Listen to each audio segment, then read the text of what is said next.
ඉතිහාසයෙන් කතාවක්. ඉතිහාසය කියන්නේ ලාංකීය ඉතිහාසය. ලාංකීය ඉතිහාසය පිළිබඳව කතා කරද්දී අපි අවිවාදයෙන්ම භාවිතයට ගන්න ග්‍රන්ථය තමයි මහා වංශය. මහා වංශය කියලා කියන්නේ 2500කට ඉහත ඉතිහාසයක් විජයගේ සිට අද දක්වාම අඛණ්ඩව ලියාගෙන එන එකම ග්‍රන්ථය. මහා වංශය පිළිබඳව කතා කරද්දී අපි අපේ ඉතිහාසය වගේම වෙනත් කාරණා ගණනාවක්ම රාජවංශය විශේෂයෙන්ම බුද්ධ දහම ව්‍යාප්තිය සම්බන්ධව ඕ කාරණා මහා වංශයත් එක්ක අපිට පාදක කරගන්න පුළුවන්, විශ්ලේෂණය කරන්න පුළුවන්, දැනුමක් හැටියට ලබා ගන්න පුළුවන්.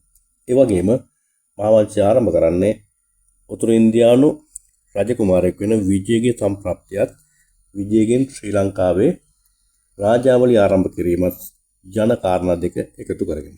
විජය කියන්නේ සිංහලේ වලින් උපන් කුමාරයෙක්. ඒ කියන්නේ ලංකාවේ සිංහල වර්ගයේ ජන වර්ගයේ බිහි කරන්නේ විජය කියන කුමාරයාගෙන් කියන එකයි මහා වංශය සඳහන් කරන්නේ.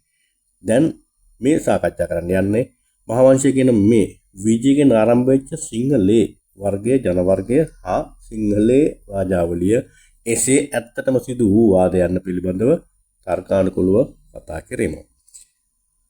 මහා වංශයේ මෙන්න මේ කියන කාරණය විජයගෙන් ආරම්භ වුණා කියන රාජාවලිය, විජයගෙන් ආරම්භ වුණා කියන සිංහල වංශය පිළිබඳව කතා කරද්දී ඒක ගැටළු සහගතයි, ප්‍රශ්නකාරී. ඒ පිළිබඳව නැවතත් සාකච්ඡාවට භාජනය කළ යුතු දෙයක්. හොඳයි, අපි මොහොතකට බලමු මහා වංශය කියන්නේ කුමක්ද කියලා. දැන් මහා වංශය කියන්නේ දික්සඳ සෙනවියා පිරිවෙනේ, අනුරාධපුරයේ දික්සඳ සෙනවියා පිරිවෙනේ වැඩ හිටපු මහා නාම කියන හිමියන් විසින් ආරම්භ කරලා අද දක්වා අඛණ්ඩව පවත්වාගෙන යන එකම ඓතිහාසික ග්‍රන්ථය.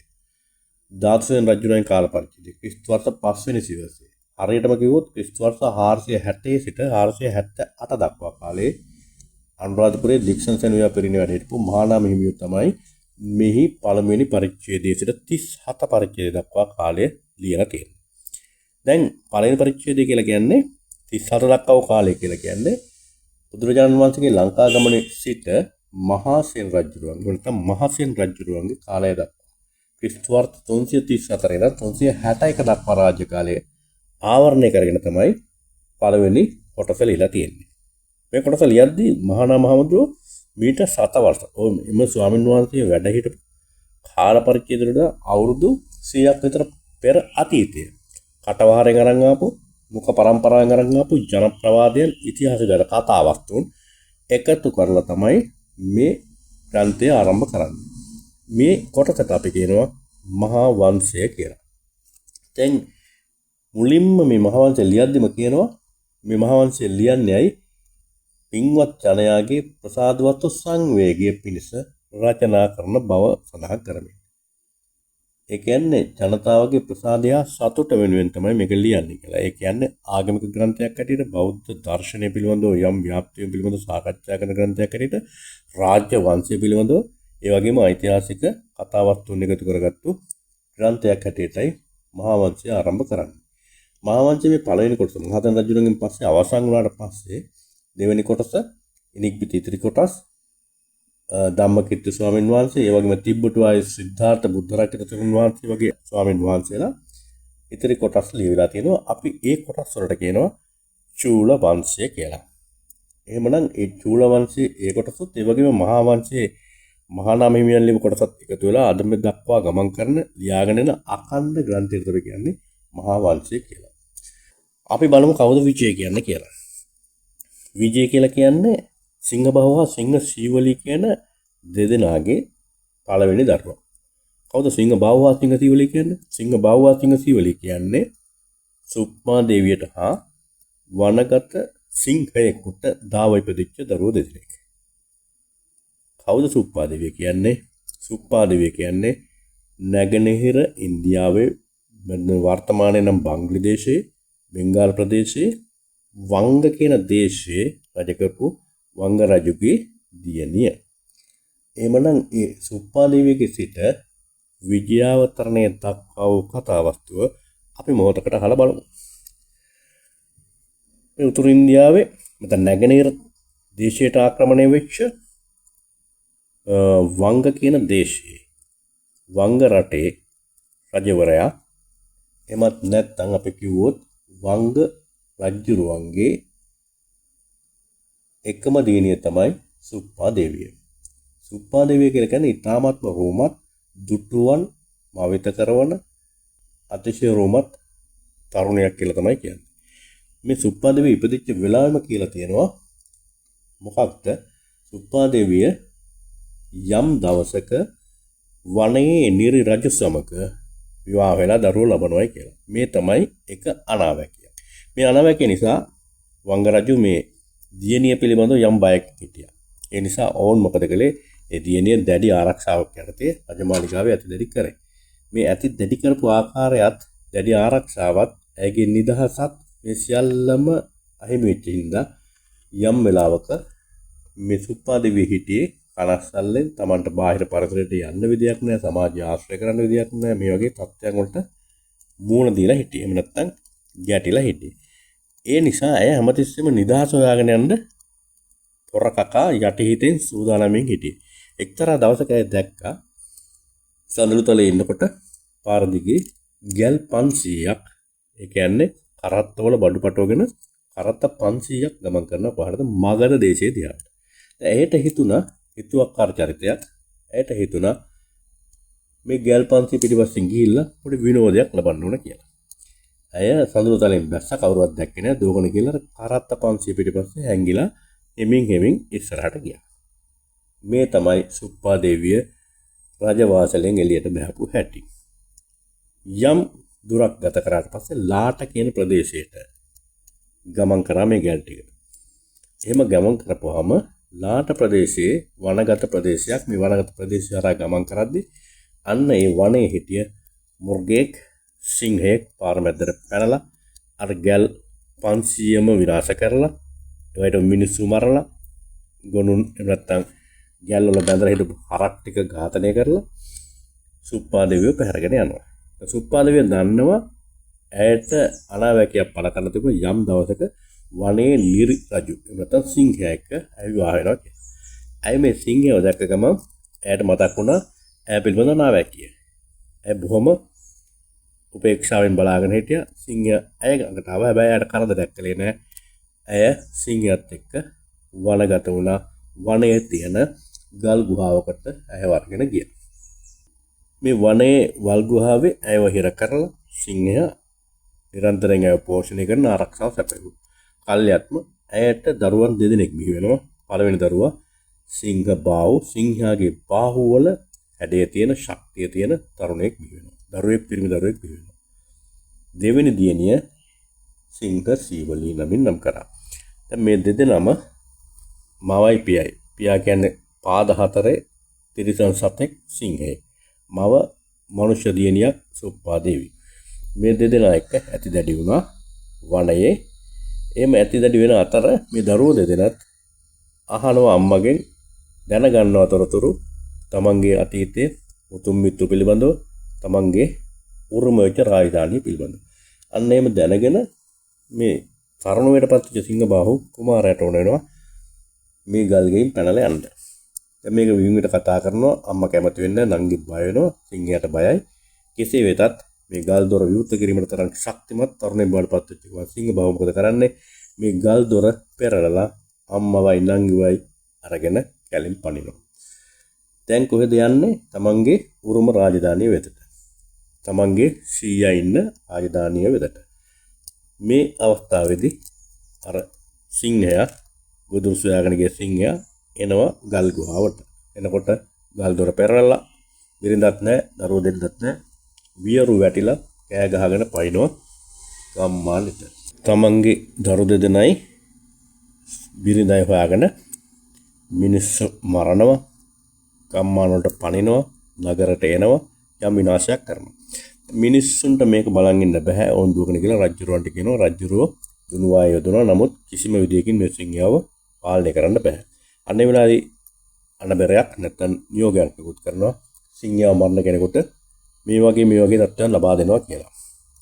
අවසානයේ සිංහ බාහු කියනවා මම ඒ සිංහයව ඝාතනය කරන්න අභියෝගය බාර ගන්න. ඔහු යන්නේ තමන්ගේ තාත්තා ඉදිරියට. තාත්තා වියරු වැටිගෙන ඇවිල්ලා දරුවා දැකපු ගමන් පුතා දැකපු ගමන් පීතෘ ස්නේහයෙන් දරු ස්නේහයෙන් දරුවා ඉදිරියට යනවා. සිංහබාහු ක්‍රූර විදිහට ඊතලෙන් විදලා තමන්ගේ පියාව ඝාතනය කරනවා. මේ තමයි කතා වස්තුවේ මුල් කොටස. දැන් සිංහබාහුට මොකද වෙන්නේ?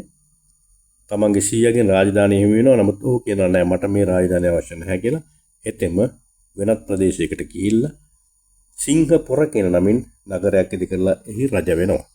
තමන්ගේ නැගණිය සිංහසීවලීව විවාහ කරගෙන භාර්යාව කරගෙන ඔහු රජ වෙනවා. මේ දෙදෙනාට පසු කාලීනව නිවුන් දරුවන් 32 දෙනෙක් පිරිමි දරුවන් 32 දෙනෙක් බිහි වෙනවා. 16 වතාවකදී දරුවෝ දෙදෙනා බිහි කරනවා. මේන් පළවෙනි දරුවා තමයි විජය. විජයගේ අනුයාත නිවුල් සහෝදරයා තමයි සුමිත්ත. දැන් විජය කියලා කියන්නේ දඩම්බර හිතුවක්කාරී තරුණයෙක්. ඔහු අනිකුත් පිරිස එක්ක එකතු වෙලා දඩම්බරකම් කරනවා, හිතුවක්කාරකම් කරනවා. මේ අනික් ගම්මාන වලට පනිනවා, ගම්මාන විනාශ කරනවා, දේපොළ කොල්ල කරනවා, පැහැරගෙන යනවා. මේ වගේ බොහෝ දේවල් කරනවා. මේ බලාගෙන ඉන්න බැරි තැන මිනිස්සු ඇවිල්ලා ජනතාව වෙලා රජුරවන්ට පැමිණිලි කරනවා. කාටද? සිංහබාහු රජුරවන්ට. ඒ කියන්නේ විජයගේ පියාට. විජයගේ පියා මොකද කරන්නේ? මේ විජයගේ පියා සිංහබාහු මොකද කරන්නේ? විජයයි එයාගේ සහචරයෝ 700කුයි අත්අඩංගුවට අරගෙන අඩක් හිස බූ ගාලා ඔවුන්ව නැවුණන් වල රටින් පිටුවහල් කරනවා. ඔවුන්ගේ භාර්යාවන් තවත් නැවකණන් වල පිටුවහල් කරනවා. දරුවෝ තවත් නැවකණන් වල පිටුවහල් කරනවා. මේ දඬුවම දුන්නා. දීලා රජුරෝ අතපිස ගත්තා. අර භාර්යාව ගිහිලා තියෙන මාලදීවුන වගේ ප්‍රදේශ වලට, දරුවෝ වෙනත් ප්‍රදේශයකට මැඩගස්කර් වගේ ප්‍රදේශවල ගිහිලා තියෙනවා. විජය ඇතුළු පිරිස 700ක් දෙනා උරාටට අහුවලා ගහගෙන ඇවිල්ලා ලංකා ද්වීපයේ උතුරු බටහිර ප්‍රදේශයේ වෙරළකට එනවා. එතනට කියනවා තම්බපන්නි කියලා. මාංශයට අත බිම තිබ්බා. අත අරගෙන බලපුවම අත තම්බ පහටයි. ඒ හින්දා තම්බපන්නි කියලා කිව්වා. වර්තමානයේ කියන කුදිරමලේ ප්‍රදේශය, විල්පත්තු අභය භූමිය, මන්නාරම් ප්‍රදේශයේ පිටින කුදිරමලේ කියන ප්‍රදේශයට පැමුණා කියන එක තමයි සාමාන්‍ය ව්‍යවහාරයේ පවතින්නේ. එතකොට මේ කියන විජය අර බටහිර වෙරළ තෙරින රට ඇතුළට එනවා. අන්න ඒ එනකොට සුනකයෙක් නැත්තම් බැල්ලියෙක්ව හම්බ වෙනවා. බැල්ලියෙක් කියලා කියන්නේ ජනවාසයක් තියනවා කියන එකේ සංකේතයක්. දැන් මෙන්න මේ කතාවස්තුවේ විජය ලක්දිවට ගොඩ බහින දිනය. මහා වංශය කියන්නේ ගෞතම බුදු පියාණන් වහන්සේ පිරිනුවන් පෑ දිනයම බව. ඒ වගේම මහා වංශය තවත් දෙයක් කියනවා. බුදුරජාණන් වහන්සේ පිරිනුවන් මංචකයේදී සක්‍ර දේවේන්ද්‍රයා අමතලා විජයගේ ලංකා ගමනය පිළිබඳව පෙන්වලා කියනවා. දේවේන්ද්‍රේ මගේ බුද්ධ ශාසනය පිහිටන්නේ ලංකාද්වීපයේ. අද ඒ ලංකාද්වීපයට විජය කුමාරයා සහ පිරිස පැමිණෙනවා උන්ව ආරක්ෂා කරන්න කියලා. මේ කතාව මහා වංශයේ කියනකොට සූත්‍ර පිටකයේ හෝ වෙනත් තැනක අටුවාවක ටීකාවක සඳහන් වෙන්නේ නැහැ. හැබැයි මහා වංශය මේක කොතනින් හෝ අරගෙන මහා වංශයට ඇතුළත් කරලා තියෙනවා. කාරණා දෙකක් එකට එකතු කරලා ගෞතම බුදු පියාණන් වහන්සේගේ පරිනිර්වාණයත් ඒ වගේම පරිනිර්වාණය හා සමගාමීව බුදු පියාණන් වහන්සේගේ ආශිර්වාදය ආරක්ෂාව සපයා කරන උපදේශය සක්‍ර දෙවියන්ට දුන්නයි කියන එක. සක්‍ර දෙවියන් මොකද කරන්නේ? උපුල්වන් දෙවියන්ට මේ කාර්යය පවරනවා විජය ඇතුළු පිරිසට ආරක්ෂාව සපයන්න කියලා. දැන් විජය මේ බව දන්නේ නැහැ. ඔහු රට ඇතුළට එනකොට තාපස කෙනෙක් ගහක් යට වාඩි වෙලා ඉන්නවා. ඔහු ඇවිල්ලා තාපසයන්ගෙන් යම් කාරණයක් අහනවා. ආදි කියනවා මේ භූමිය ආරක්ෂිතයි. මේ කිසිම මිනිස්සෙක් නැහැ. මනුෂ්‍ය වාසයකින් තොරයි. මේ ඉන්නේ ඔක්කොම අමනුෂ්‍යෝ, යක්ෂයෝ කියලා. එහෙම කියලා අතේ පිරිත් නූලක් ගැට ගහලා මේ තාපසයා මෙතනින් නික්මනවා, අයින් වෙලා යනවා. ඒ තමයි බුල්ලන් දෙවියෝ කියලා කියන්නේ. කෙසේ වෙතත් මේ කියන කාරණයෙන් පෙන්නනවා මහාවංශ කතෝරා කියනවා මේ ලංකාද්වීපයේ මිනිස්සුયો නැහැ, ඉන්නේ අමනුෂ්‍යයයි කියලා. ටිකක් දුර යනකොට තමයි උට හම්බෙන්නේ අර බැල්ලි. ඒතර බැල්ලි කියලා කියන්නේ යම් ජනාවාසයක් එක්ක, ජනතාවත් එක්ක, මිනිස්සුත් එක්ක ජීවත් වෙන සත්වයෙක් කියලා අපි දන්නවා. බල්ලෝ බලල්ලෝ කියන්නේ එහෙමයි. දැන් මේ බැල්ලි කොහේ අරින්නේ මනුස්ස වාසික කියලා දැනගෙන විජය ඔහුගේ යාළුවෝ පිරිස යවනවා මෙයා පිටිපස්සේ බැල්ලි පිටිපස්සේ. එහෙම යනකොට තමයි හම්බෙන්නේ කවුද? කපු කටමින් ඉන්න කුවේණි. කුවේණි තමන්ගේ 700ක් වෙච්ච පිරිසේ සියලු දෙනාම ගල් ගුහාවක සංගවලා විජයනකම් බලාගෙන ඉන්නවා. අවසානයේ යන්නේ විජයට මේක තේරෙනවා මං හිතන්නේ. එහෙම තේරලා කුවේණිව බය ගන්නලා අඩුව බෙල්ලට තියලා තමන්ගේ සහචර පිරිස බේරගෙන අවසානයේ කුවේණිව මිත්‍ර කරගන්නවා. මිත්‍ර කරගෙන මේ රාජ්‍යයේ අනිකුත් සියලු සහෝදර ජනතාව ඝාතනය කරන්නට අවශ්‍ය කරන සැලැස්ම සකස් කරන්න කුවේණිගේ සහාය අරගෙන එක්තරා දිනයක රාත්‍රියේ මේ කියන කුවේණි පදිංචි වෙලා හිටපු සිරිසවස්තුපුරය කියන නගරයේ ප්‍රධාන විවාහ මංගල උත්සවයක් තිබුණා. පොල්ලමිත්ත කියන කුමරියගේ විවාහ මංගලත්වය. අන්න එදා දවසේ මේ රාත්‍රියේ සියලුම යක්ෂ නායකයන්ව ඝාතනය කරනවා. මේ තමයි විජය කරපු පළවෙනි වික්‍රමය. ඔහු එම කරන්නේ කුවේණිගේ උදව්වෙන් එදා දවසේ තිබෙන සංස්කෘතික උත්සවයේ යම් විදියකට මත්පැන් බීලා පානේ යම් විදියකින් සිහි විකාලේලා හිටපු පිරිසකට තමයි මේ කඩුවෙන් පහර දීලා ඝාතනය කරන්නේ. එහෙම ඝාතනය කරාට පස්සේ විජය ඒ යක්ෂයන් ඇඳගෙන හිටපු ආභරණ සියල්ලම තමන්ගේ සහචර පිරිසකට තමන් විසින් පැලඳගත්තයි කියලා කියනවා. මිනික් පිටි මොකද වෙන්නේ? විජය තම්මැන්න ප්‍රදේශයේ රාජධානී බාර පළවෙනි සිංහල රජු බවට පත් වෙනවා. මේන් පස්සේ මේ කුවේණිය තමන්ගේ ආර්යාව කරගන්නවා, විසව කරගන්නවා. කුවේණියට විජය නිසා දරු දෙදෙනෙක් ඉපදුනා. ඒ තමයි ජීවහස්ත හා දීසාල කියන දරුවන් දෙදෙනා. එක්තරා කාලයකට පස්සේ විජය මොකද කරන්නේ? දකුණු ඉන්දියාවේ මදුරාපුරයෙන් විජය කියන කුමාරිය ගෙන්නගෙන ඇයව විවාහ කරගන්නවා. අන්න ඒ වෙලාවේදී කුවේණිය සාප කරනවා.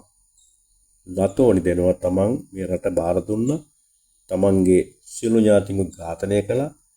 ඒ සියල්ලම පැතක දාලා ද්‍රෝහි වුණා කියන එක විජයට බලපෑමක් කරන විජයට ද්‍රෝහි වුණා කියන චෝදනාව කරනවා. අවසානයේ විජය කුවේණිව පළවා හරිනවා. ඇය දරු දෙදෙනාත් එක්ක ගමන් කරනවා. කොහාටද? ශ්‍රීපාද අඩවිය පැත්තට. ඒ ප්‍රදේශයේ හිටපු යක්ෂ ගෝත්‍රික විසින් ඇයට පහර දෙනවා.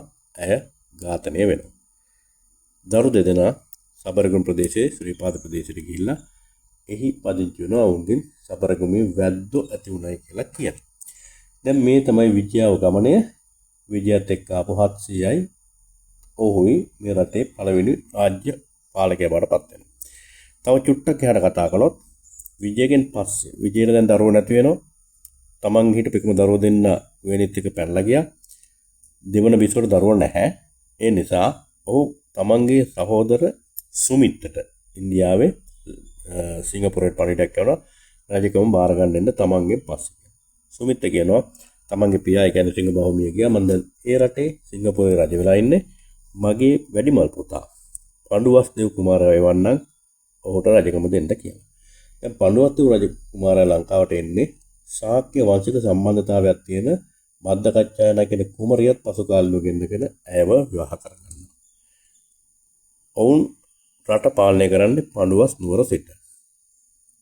ඔවුන් සිංහලයේ තියෙනවා බුදුරජාණන් වහන්සේට නැත්තම් ඒ ශාක්‍ය වංශයට යම් සම්බන්ධතාවයක් තියෙනවා. දැන් මේ රාජකීය වංශය ශාක්‍ය වංශයට සම්බන්ධයි. සිංහලයේ තියෙන කුමාරයෙක් රට පාලනය කරන්නේ. උඩ දරුවෝ 10 දෙනෙක් වෙනවා. පිරිමි දරුවෝ 10 දෙනයි. දිනියට කියනවා උන්මාද චිත්‍ර කියලා. උන්මාද චිත්‍ර තමයි එක්තැන්ගේ හිර කරන්නේ. එක්තරා කාලයකට පස්සේ උන්මාද චිත්‍රට දීඝගාමිනී කියන වැඩි තරුණය නැත්තම් හෙළය තරුණයත් එක්ක සම්බන්ධතාවයක් ඇති වෙලා පණ්ඩුකාභය කියන හෙළයේ පළවෙනි නරේන්ද්‍රව බිහි කරනවා. මේ පණ්ඩුකාභය ඉනිග්බිති අනුරාධපුරේ රාජධානිය බිහි කරනවා. ඕගෙන් පස්සේ මුටසිව රජතුමා ඉනිග්බිති දේවානම්පියතිස්ස රජතුමා තමන්ගේ දරු පරම්පරාව හැටියට ඉස්සරහට රජකම බාර ගන්නවා. දැන් මේ තමයි සිංහලයේ එළ රාජාවලිය ආරම්භ වුණා හැටියට සලකන කතාව මහා වංශ කතුවරයා විසින් ආරම්භ කරලා දිගහැරපු ආකාරය. මහා වංශ කතුවරයා මහා නාම හිමියෝ කියන්නේ අර ඉරිෂුවරයා විජයට ගෙන පණිවිඩයත් එක්ක මේ පොළොවේ මිනිස්සු නැයිනේ අමනුෂ්‍ය විතරයි. ඔබ බියකින් තොරව ඇවිල්ලා රටේ පාලනය බාර ගන්න කියලා. දැන් මෙතනම කියනවා මහා වංශ කතුරුවා කියන කතාවෙන් මෙතන මිනිස්සු නැහැ කියලා. ඉන්නේ අමනුෂ්‍යයෝ කියලා. දැන් මේ කතාව සම්පූර්ණයෙන්ම සත්‍යයෙන් තොරයි කියන එක, සාවද්‍යයි කියන එක ඕනෑම කෙනෙකුට මේ කතාවස්තුව තුළින්ම මහා වංශය තුළින්ම පැහැදිලි වෙනවා. දෙවෙනි කතාව. විජයගෙන් මේ රටේ රාජාවලිය ආරම්භ වුණයි කියලා මහා වංශය සඳහන් කරනවා. ඊටාම පැහැදිලි විජයට පෙර ආතුව මෙතන රජවරු හිටියයි කියන එක, ජන සමාජයක් හිටියයි කියන එක, මනුස්ස ජන සමාජයක් හිටියයි කියන එක, ශිෂ්ට සම්පන්න මනුස්ස ජන සමාජයක් හිටියයි කියන එක පැහැදිලි වෙනවා. ඒ පැහැදිලි වෙන්නේ විජයට හම්බෙන කුවේණී ඉන්නේ කපු කටිමින්. කපු කටිනවා කියන්නේ රෙදි වියමින්. රෙදි වියනවා කියලා කියන්නේ ශිෂ්ට සම්පන්න ජාතියක් කරන්නව දෙයක් රෙදි අඳිනවා කියන්නේ. එතකොට එදා රාත්‍රියේ පොල්ලමිත්තා කියන තරුණිය නැත්තම් කුමරියගේ රාජාභිෂේක විවාහ මංගලෝත්සවය සිද්ධ වෙන්නේ සේසවත්ත පුරේ. එතනට එන්නේ සියලුම නායකයෝ ටික, රාජ්‍ය නායකයෝ ටික. ඒ අවස්ථාවෙන්ම අපිට පෙන්නනවා සංස්කෘතික උත්සවයක් තියෙනවා. ඒ සංස්කෘතික උත්සවය අභිමානවත් ආකාරයෙන් පවත්වනවා. ඒ පවත්වා දෙතෙන්ට එන්නේ ඒ ප්‍රදේශයේ පාලකයෝ රටේ රාජ්‍ය නායකයත් එක්ක. එතකොට එතන තිබුණේ මීට ඉහත හිටපු රජවරුන්ගේ පරම්පරාව, පාලකයන්ගේ පරම්පරාවේ පාලකයන්ගේ පාලක පන්තිය පවත්වාගෙන ආපු පාලන ක්‍රමයක් මේ රටේ තිබුණයි කියන එක පැහැදිලිව පෙන්වලා තියෙනවා. මහා වංශ කතුවරයා විජයගෙන් ආරම්භ කරන්න සූදානම් වෙන හෙළ රාජාවලිය, ලංකාවේ රාජාවලියේ සුවිශේෂී කාරණා තුනක් පෙන්වනවා. එක තමයි විජයට සක්‍රදේවේන්ද්‍රයන්ගෙන් උපුල්වන් දෙවියන්ගෙන් ආරක්ෂාව සැපයුණා මේ රටේ රාජාවලිය ආරම්භ කරන්න අනාගතයේ ඇති වෙන බෞද්ධ දර්ශනය සුරක්ෂිත කරගන්න අවශ්‍ය කරන පදනම හදන්න කියලා. දෙවෙනි කාරණය විජයට ලේ වලින් සිංහයේ ලේ ආරෝපණය කරනවා. සිංහලේ ආරම්භ කරන්න අවශ්‍ය කරන පදනම හදලා දෙනවා මහා වංශය. තුන්වෙනි කාරණය ඉනික්බිති විජයත් එක්ක පඬුවස්දෙව් පඬුකාභය ඉදිරියට එන්නේ ශාක්‍ය වංශික රාජ පරම්පරාවේ ලේ වලින් උරුම වෙච්ච රාජාවලියක් මේ රටට සනිටුවම් කරලා දෙමින්. දැන් මේ කාරණා තුනත් එක්ක ප්‍රෞಢ රාජ්‍ය තාන්ත්‍රණයක්, රාජාවලියක් විජයත් එක්ක ආරම්භ වුණා කියන එක ඒට ගෞරව සම්ප්‍රයුක්ත නායකත්වයක් පෙන්වුම් කරන ආකාරයක් මහා වංශ කතුවරයා විසින් ලබා දෙනවා. දැන් හැබැයි මේ පිළිබඳව යම් සැකයක් තියෙනවා, ප්‍රශ්නයක් තියෙනවා, ප්‍රස්තුතිය පිළිබඳව සාකච්ඡා කරන්න සිද්ධ වෙනවා තිබෙනවා. ඇයි මේ කාරණාවල අපිට පිළිගත නොහැකි, විද්‍යාත්මකව පිළිගත නොහැකි, සංස්කෘතිකව පිළිගත නොහැකි, පුරා විද්‍යාත්මකව පිළිගත නොහැකි සාක්ෂි ගණනාවක් සනිටුහන් වෙලා තිබෙන නිසා. අපි බලමු මේ සාක්ෂි මොනවද එකින් එක අරගෙන. පළවෙනි කාරණය වංගදේශය. භූගෝලීය වශයෙන් වංග කියලා දේශයක්, රාජ්‍යයක් තිබුණද කියන පිළිබඳව ලොකු ප්‍රශ්නයක් සාකච්ඡාවට භාජනලා තිබෙනවා. මහා වංශය කියන විදිහට නැගෙනහිර ප්‍රදේශ, බටහිර ප්‍රදේශයට සම්බන්ධ වෙච්ච බෙන්ගාල නැත්නම් වර්තමානයේ බංගලාදේශය කියන ප්‍රදේශයේ රාජ්‍යයේ ප්‍රදේශයක් කියලා තමයි වංග කියන රාජධානිය පෙන්වන්නේ. මේ වංග රාජධානියේ ව්‍යාප්ත වෙච්ච පුරාණ රටක් හැටියට තමයි මහා වංශය සඳහන් කරන්නේ වංග කියන රට. පුරාවිද්‍යා සාක්ෂි වලින් එවැනි රාජ්‍යයක් පිළිබඳව මෙතෙක් හඳුනා ගැනීමට හැකියාවක් නැහැ කියන එක තමයි බටහිර බෙන්ගාල් ප්‍රදේශයේ විමර්ශන වලින් පෙන්වන්නේ. බෙන්ගාලේ නැත්නම් බටහිර බෙන්ගාලේ ඉන්දියා රාජ්‍ය ඉතිහාසය තුළ ක්‍රිස්තු පූර්ව 5 වෙනි ශතවර්ෂයේදී එවැනි රාජ්‍යයක් තිබුණේ නැහැ කියන එකයි පෙන්වන්නේ, සාකච්ඡා කරන්නේ, කතා කරන්නේ. එහෙමනම් වංග කියන රාජ්‍යයක් එදා තිබුණා නම් අද අපිට ඒ සාක්ෂියක් ඉතුරු විය යුතුයි. එවන්නක් හඳුනා ගන්නට ලැබිලා නැහැ. දැන් ඊට සාපේක්ෂව මම දෙවෙනි කාරණේ කතා කරනවා. සිංහපුරය. සිංහපුරය බිහි කරන්නේ කවුද? සිංහබාහු සහ සිංහසීවලි. ඒ සිංහපුරයම නම් අද දක්වාම තිබිය යුතුයි.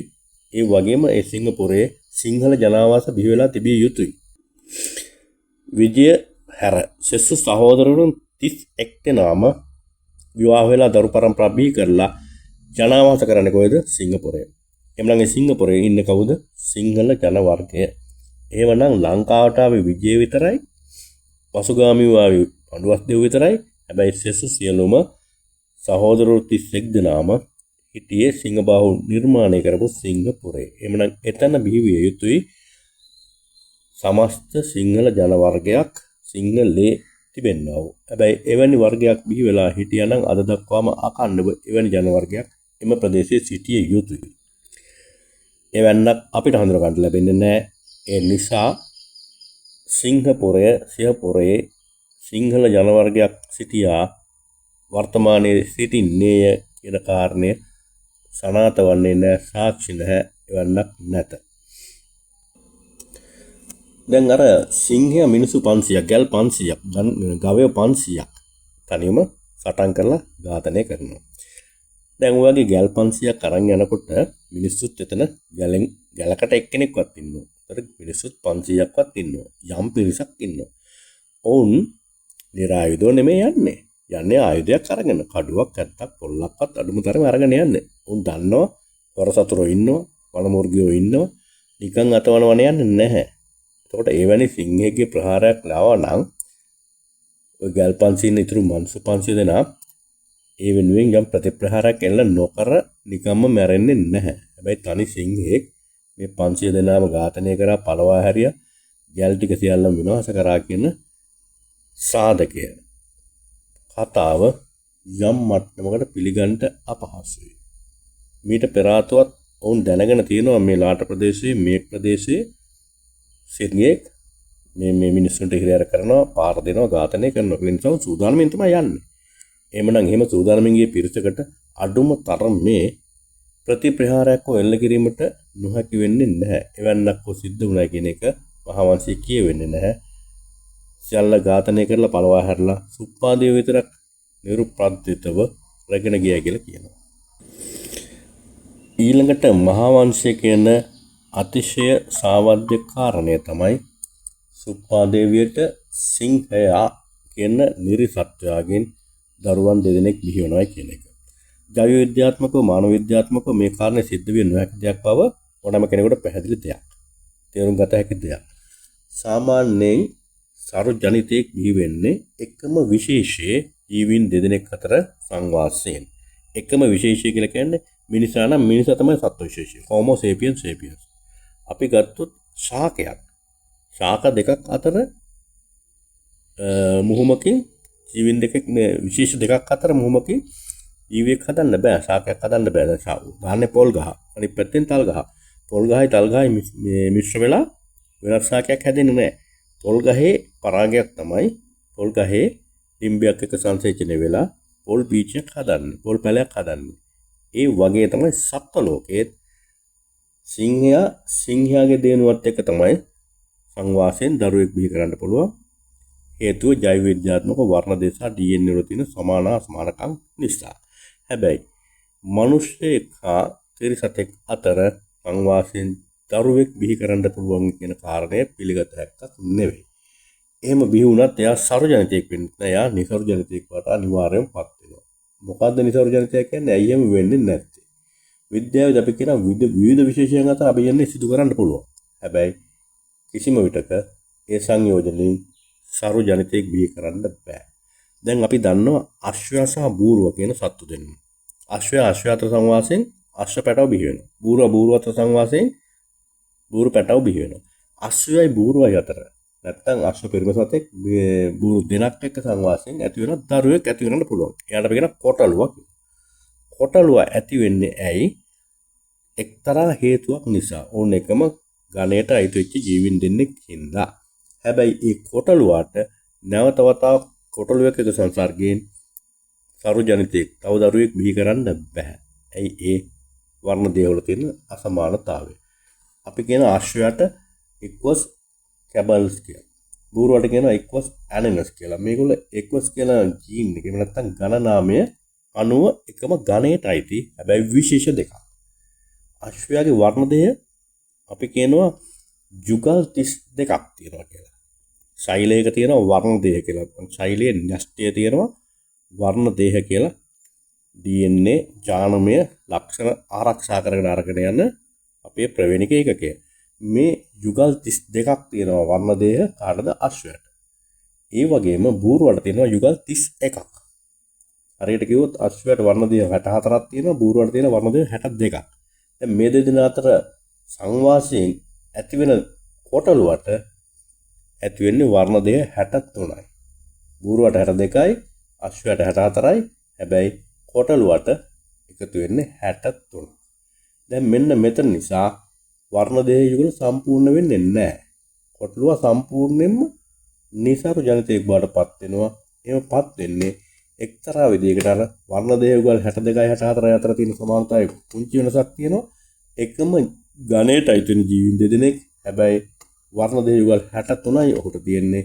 ඒ 63 අතර සම්පූර්ණ කර නොහැකි තවත් වර්ණ දේහ යුගලක් තියෙනවා. ඒ නිසා කොටලුව අසම්පූර්ණ අසරු නිසරු ජනිතයෙක් බවට පත් වෙනවා. මේ කොටලුව ගැන කතා කරේ. අශ්වය සහ බූරුව ගැන කතා කරේ. ඊට වැඩිය අතිශයින්ම පරස්පර දෙන්නේ තමයි සිංහයා සහ මනුෂ්‍යයා කියන්නේ. සිංහයා සහ මනුෂ්‍යයා කියන දෙන්න ගත්තාම ඊටාම දරුණු වෙනස්කම් ගණනාවක් තියෙනවා. ගණනාමය සම්පූර්ණයෙන් වෙනස්. සිංහයාට අපි කියන්නේ පැන්තෙරා ලියෝ කියලා. මනුෂ්‍යයාට අපි කියන්නේ හෝමෝ සේපියන්ස් සේපියන්ස් කියලා. මනුෂ්‍යයාගේ ගණනාමය හෝමෝ. සිංහයා පැන්තෙරා කියන ගණනාමය. එතකොට මේ දෙන්න ගණ දෙකක්. එකම කෝණයට වංශය වෙන්න පුළුවන්. නමුත් ගණ දෙකක්. වර්ණ දේහ සංඛ්‍යාව ගත්තාම මිනිහ සතුව තියෙනවා. මනුෂ්‍ය සතුව තියෙනවා වර්ණ දේහ යුගල් 23ක්. එහෙම නැත්නම් මුළු ගණන් දෙන්න 46ක්. සිංහයා සතුව තියෙන වර්ණ දේහ යුගල් 19ක්. එහෙම නැත්නම් මුළු ගණනෙන් 38ක්. එතකොට මේක කිසිසේත්ම සම්බන්ධයක් වෙන්නේ නැහැ. මේ දෙන්න අතර සංවාසයෙන් වර්ණ දේහ යුගල් 23ක් තියෙන මනුෂ්‍යයාට වර්ණ දේහ යුගල් 19ක් තියෙන සිංහයාගේ වර්ණ දේහ කිසිසේත්ම සම්බන්ධ වෙන්නේ නැහැ. හේතුව ඒවා ජානමය වශයෙන් දුරස්තයි. ඒවා ජානම සංඛ්‍යාව වෙනස් දුරස්තයි.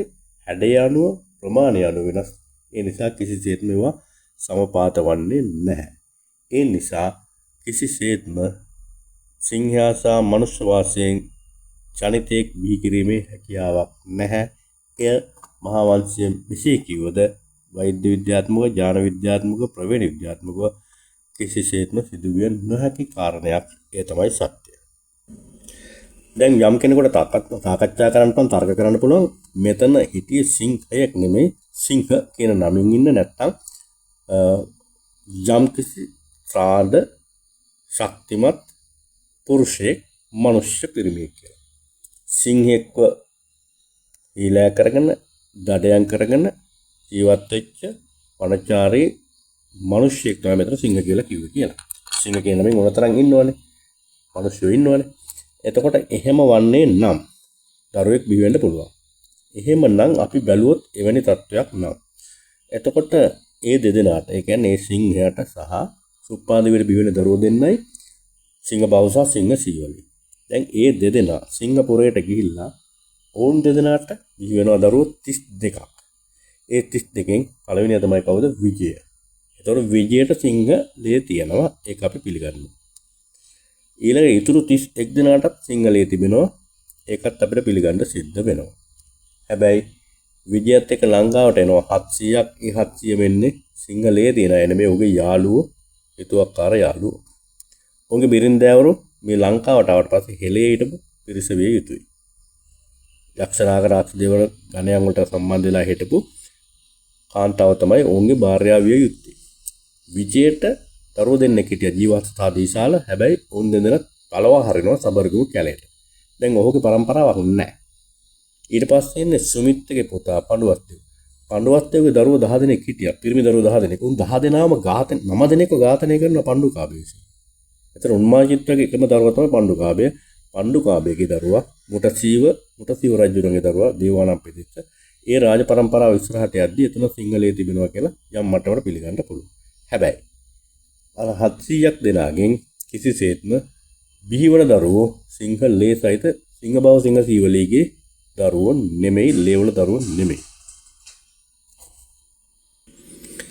එහෙමනම් කොහොමද මේ සිංහලයේ කියන වචනය සිංහල කියන ජන වර්ගයේ බිහි වෙන්නේ? ඔබ දන්නවා මේ රටට කියන්නේ හෙළය කියලා. මහා වංශයෙන්ම කියනවා කුවේණි කියලා කෙනෙක් කපු කටමින් හිටියා. පොල්ලමිත්තා සියසවත්තුපුරේ ගහමංගලොස්සයක් තිබ්බා. එතෙන්ට යක්ෂ ගෝත්‍රිකයින්ගේ රාජතාන්ත්‍රිකයන් පැමිණියා. ඕක ඝාතනය කරා. එතකොට මෙතන පැහැදිලිවම පෙනෙනවා ඉහළ සංස්කෘතියක් තිබිච්ච ජන වර්ගයක් මේ රටේ ජීවත් වෙමින් ඉන්නවා. ඔවුන් සියලු දෙනාම සමූල ඝාතනය කරන්නටත් විජයට හම්බුනේ නැහැ. ඒ සියලු දෙනා ඔය තම්මැන්නා ප්‍රදේශයේ කෙටි තැනක නෙමෙයි සමස්ත ශ්‍රී ලංකාව පුරාම ව්‍යාප්ත වෙලා හිටියා. ඒක පැහැදිලි කාරණේ තමයි කුවේණිගේ දරු දෙදෙනා කුවේණිය පැනලා යන ශ්‍රීපාද අඩවියට සබරගම් ප්‍රදේශයට එරින් තමයි ඒව ඝාතනය වෙන්නේ. එතකොට ලංකාව පුරාම ජනාවාස වෙලා ඒ ජනාවාසවල විවිධ ජන කොටස් පදිංචි වෙලා ස්ථිර ජනාවාස හදාගෙන හිටියයි කියන එක මහා වංශයට අනුව පැහැදිලි වෙනවා. එක්තරා කාරණයක් තියෙනවා දැන් උපතිස්ස කුමාරයාට දිවි රෝගය ඇති වෙනවා. ඒ දිවි රෝගය සනීප කරන්න යම් යාග හෝමයක් කරන්න සිද්ධ වෙනවා. යාගය කරන්නට අරගෙන සබරගමු වැද්දා. ඒතර මේ වැද්දි පරම්පරාව එදා අර විජයකින් ආරම්භ වෙච්ච දරු දෙදෙනාගෙන් නෙමෙයි ඊට වඩා පරම්පරා ගණනාවක් ඈත අතීතයේ ඉඳන් ආපු සංස්කෘතික උරුමයක් තමයි අර යාගයට දිවි යාගයට අරගෙන එන්නේ. එකතු කරන් එන්නේ. ඒක අපිට පැහැදිලිව තේරුම් ගන්න පුළුවන් වෙන්න ඕන. එහෙමනම් අපිට පැහැදිලි එක්තරා ජන කොටසක් මේ රටේ හිටියයි කියන එක. දැන් මේ ජන කොටස හිටිය භූමියට කියන්නේ මොකද්ද? හෙළය. හෙළ බීම ප්‍රධාන ගංගා හතරකින් මධ්‍ය කඳුකරෙන් ඉඳන් ගලාගෙන ගිය ප්‍රධාන ගංගා හතරකින් කොටස් හතරකට වෙන් කරලා තිබුණා. මහවැලි කැලණි කළු වලවිය කියන ගංගා හතර දිශාවට ගලාගෙන ගියා මධ්‍ය කඳුකරේ ඉඳන් බෑවුම් හතරක් නිර්මාණය කරමින්. බෑවුම් වලට අපි කියනවා හෙළ කියලා. හෙළ හතරක් තිබුණා. අපි කියනවා ඒවට හෙළ හතරක් සිව් හෙළ කියලා. මේ සිව් හෙළවල ඒ හෙළේ යම් යම් ජන කොටස් පදිංචි වෙලා හිටියා. ඒ හිටපු ජන කොටස් වලට අපි කිව්වා හෙළයෝ. හෙළයේ හෙළ බිමේ ජීවත් වෙච්ච යට හෙළයෝ කිව්වා. හෙළයෝ හතර වර්ගයක් හිටියා. උන්ට අපි කිව්වා සිව් හෙළයෝ කියලා. සිව් හෙළයෝ සිංහලයෝ බවට ක්‍රමානුකූලව පරිවර්තනය වුණා. සිව් හෙළයෝ සී හෙළයෝ සිංහලයෝ බවට පත් වුණා. මේක තමයි සිංහල කියන ජන වර්ගයේ පරිණාමය, වචනේ පරිණාමය ආරම්භය. දැන් තවත් ආකාරයකින් මෙරන්ඩෝ බේසේකර් වගේ මහත්තුරුන් අරචන නවබුදු වැනි සූරීන් ඉතිහාසය පිළිබඳ ගවේෂණය කරලා මේ අලිඛිත ඉතිහාසය පිළිබඳව ලියලා තියෙනවා, කියලා තියෙනවා, සාකච්ඡා කරලා තියෙනවා. මහා වංශයේ සංගවලා තිබිච්ච අපේ ලිඛිත නොවු ඉතිහාසයක් මේ රටේ තිබුණයි කියන එක ඉතාම පැහැදිලි. ඒ අලිඛිත ඉතිහාසයේ ප්‍රබල ජනවර්ග හතරක් පිළිබඳව සාකච්ඡා කරනවා. කවුද? යක්ෂ, නාග, දේව, රාක්ෂ නැත්නම් ගුරුල කියලා. ඒතර යක්ෂ ගෝත්‍රිකයන් හිටියා. දැන් ඔය කුවේණි කියන්නේ යක්ෂ ගෝත්‍රික තරුණියක්. ඊළඟට නාග, විභීෂණ වගේ කණ්ඩායම. චූලෝදර මහෝදර පිළිබඳව කතා කරන නාග ගෝත්‍රිකයන් පිළිබඳව. ඔවුන් නාවිකයන් නැවෙන් ගිය වෙළඳු හැටියට ප්‍රසිද්ධයි. දේව ගෝත්‍රික දැන් සමන සමන් දෙවියන් අදත් පිළිගන්නේ දේව ගෝත්‍රික සමාජ නායකයෙක් හැටියට. ගරුල එහෙම නැත්නම් රාක්ෂ. මේ කණ්ඩායම් මේ රටේ ජීවත් වුණා කියන එක පිළිගත්තු කාරණයක්.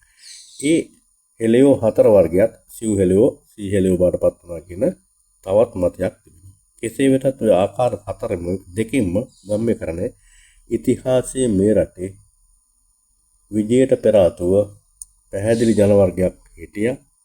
ඔවුන් මේ රටේ සංස්කෘතික විමර්ශන මුල් බැසගත්තු ඉහළ සංස්කෘතිකෙන් හිබි ජන වර්ගයන් හැටියට මේ රටේ පදිංචි වෙලා හිටියා. මුල් බැසගෙන තිබුණා. ඔවුන්ගෙන් ආරම්භ වෙච්ච ජන කොටසක් මේ රටේ එදා මෙදා තුර පවතිනවා කියන එක. ඒ තමයි සිංහල නැත්නම් සිව්හෙළ, සිව්හෙළයෝ සිංහලයෝ කියලා පරිවර්තනය වුණේ. එමනම් මහාවංශ කතුවරයා උත්සාහ දරුවා විජයට ආරෝපණය කරන්න සිංහලයේ, විජයට ආරෝපණය කරන්න ශාක්‍ය වංශය, විජයට ආරෝපණය කරන්න මේ රටේ පළවෙනි රාජ පරම්පරාව, විජයට ආරෝපණය කරන්න මේ රටේ මුල් අයිතිකරු හැටියට. හැබැයි එය පරම සත්‍ය නොවේ. එක්තරා විදිහකට මෑත කාලීන පරිශ්‍රණයක සාකච්ඡා කරනවා අපි දැක්කා විජය කියලා කෙනෙක් ලංකාවට ආවද කියන එක පිළිබඳ සැකයක් තියෙනවා කියලා. කෙසේ වෙතත් ඔහු ආවා හෝ නාවා හෝ ඔහුගෙන් ආරම්භ වෙච්ච ජන වර්ගයක් නෙමෙයි මේ රටේ ඉන්නේ. ඔහු මිශ්‍ර වෙච්ච එදා ඉඳන් පැවතගෙන එන අවුරුදු 5000කට වඩා ඉහළ අතීතයක් තිබිච්ච ජන වර්ගයක් මේ රටේ ඉන්නවා කියන එක. එය භූගෝලීය වශයෙන් සහ පුරාවිද්‍යාත්මක සාක්ෂි අනුවත් ඒ වගේම මානව පොසිල සාක්ෂි අනුවත් මොනවට සනාථ කරලා තියෙනවා. වසර 1,25,000ක් විතර පැරණි මානව නෂ්ට ශේෂ ඉස්කබල් අපිට හම්බ වෙලා තියෙනවා. බලංගොඩ මානව වගේ හම්බ වෙලා තියෙනවා. පාහියන්ගල මිනිස් 60 කිලෝ වලින් අපිට හම්බ වෙනවා අවුරුදු 35 1,25,000 අතර පරාශීත වෙච්ච ජනාවාස තිබුණයි කියන එක. ඊළඟට බෙල්ලම්බැදි පැලස්ස ඉබ්බන් කටු වගේ ප්‍රදේශවල පොදු සුසාන වලින් අපිට ඊට වඩා සංස්කෘතික වශයෙන් දියුණු වෙච්ච ජනවර්ගයන් බිහිලා හිටියයි කියන එක පැහැදිලි කරලා තියෙනවා. අනුරාධපුර භූමියේ පැරණි නගරයක් භූමියේ යට තියෙනවා කියන එක හඳුනගෙන තියෙනවා. මේ ආකාරයට ගත්තාම අපිට සාක්ෂි වලින් පුරාවිද්‍යාත්මක මේ වගේ දේවල් හඳුනගෙන තියෙනවා. ඊට අමතරව ජන ප්‍රවාද හැටියට කටවහරින් ගමන් කරපු තවත් බොහෝ කාරණා එක ගත්තාම සීතා එළිය රාමා කන්ද සීතා ගුලි රාවණා ඇල්ල රාවණා ගල වගේ බොහෝ වචන එක අපිට තවත් බොහෝ දේවල් සාකච්ඡා කරන්න තිබෙනවා.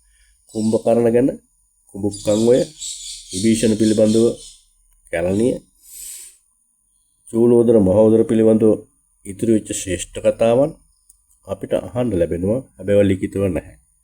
ලිඛිතව නැති වුවද කටවහරේ සිට ඉදිරියට ඇවිත් තිබෙන්නේ එවන්නක යම් සාක්ෂියක් පවතින බව සනාථ කරමින්. එhmenan ඒ තියෙන්නේ අපේ අනාදිමත් ඉතිහාසය කියන එකයි පැහැදිලි වන්නේ. එhmenan ඒ ඉතිහාසය අපිට මහා වංශයේ විජයගෙන් යටපත් කරලා සංගවන්නට බෑ කියන කාරණය පැහැදිලි. ඒ පැහැදිලි කාරණය මතු කරවන්නට මෙයි කාලය කියලා අපි මතක් කරන්නෙමු. එසේනම් මේ කතා වස්තුව තුළ මහා වංශ කතුවරයා පිළිබඳව හෝ මහා වංශය පිළිබඳව නොවේ මහා වංශයේ තිබුණු එක්තරා අවිනිශ්චිත වූ කතා වස්තුවක් සාධකයක් පිළිබඳව ඒ අවිනිශ්චිත වූ තත්ත්වය පැහැදිලි කර දීමක් පමණයි උත්සාහ කළේ. මා හිතනවා ඔබ පැහැදිලිව තේරුම් ගන්න ඇති කියලා. සියලු දෙනාටම ස්තුතියි.